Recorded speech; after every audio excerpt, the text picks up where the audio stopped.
10th July ప్రెచ్చు birthday wish చేద్దామని call చేశా. ఏంటి గిఫ్ట్ సర్ప్రైజ్ లాంటి సంప్రదాయాలేం లేవా, జస్ట్ విష్ చేస్తున్నావు అన్నాడు. హాస్టల్లో ఉంటున్నా, అలాంటి సంప్రదాయాలు ఏమి ఉండవు అన్నా. సర్లే, నువ్వు ఎలాగో సర్ప్రైజ్ ఇవ్వవు, అందుకే నేనే ఇద్దామని డిసైడ్ అయ్యా.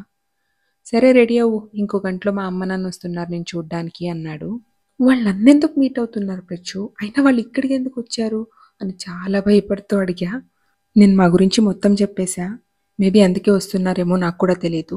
సర్లే, ఇంకో 1 అవర్లో వస్తున్నాం కదా ఎలాగో అన్నాడు. అదేంటి ప్రిచ్చు, ఏదున్నా స్టడీస్ తర్వాత డిసైడ్ అవుదామని అనుకున్నాం కదా అనంటే, ఎప్పుడైనా చెప్పాల్సిందే కదా. సర్లే, ఇంకో 1 అవర్లో అక్కడ ఉంటాం, మాట్లాడదాము అన్నాడు.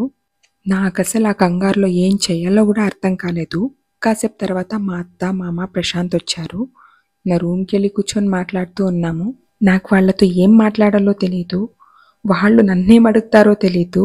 మా మామగారు మీ నాన్న నాకు బాగా తెలుసమ్మా అని అది ఇది ఊరు గురించి మాట్లాడారు.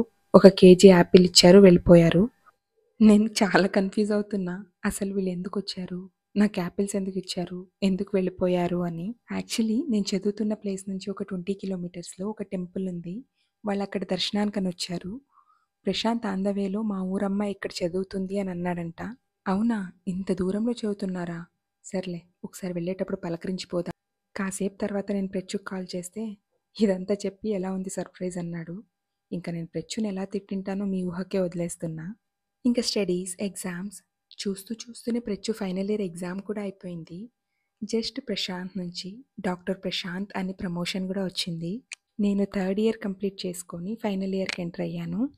ఇప్పటిదాకా చాలా బ్యూటిఫుల్గా సాఫీగా వెళ్తున్న మా లవ్ స్టోరీలోకి అస్సలు కష్టాలు ఇప్పటి నుంచి స్టార్ట్ అవుతాయి. అంతా బాగుంది అని అనుకునే లోపే మా లైఫ్లో కోవిడ్ అనే చాప్టర్ ఎంటర్ అయింది. అసలు కోవిడ్లో ఏమైంది, దాని తర్వాత ఏం జరిగింది అనేది నెక్స్ట్ ఎపిసోడ్లో మాట్లాడుకుందాం. హా గుర్తుంది, ఫోటో చూపిస్తా అన్నాను కదా. పొడుగు జడ, పూలు, మేకప్ అంటే ఓన్లీ కాటుక బొట్టు అని తెలిసిన ఇన్నోసెంట్ అమ్మాయి అది నేను. ఒకప్పుడు నా బాయ్ ఫ్రెండ్, ఇప్పుడు నా హస్బెండ్, అక్కడున్న హ్యాండ్సమ్ అబ్బాయి ప్రశాంత్. మరీ నిబ్బా నిబ్బిలా ఉన్నామా? సర్లే, ఎలా ఉన్నామో కామెంట్ చేసేయండి.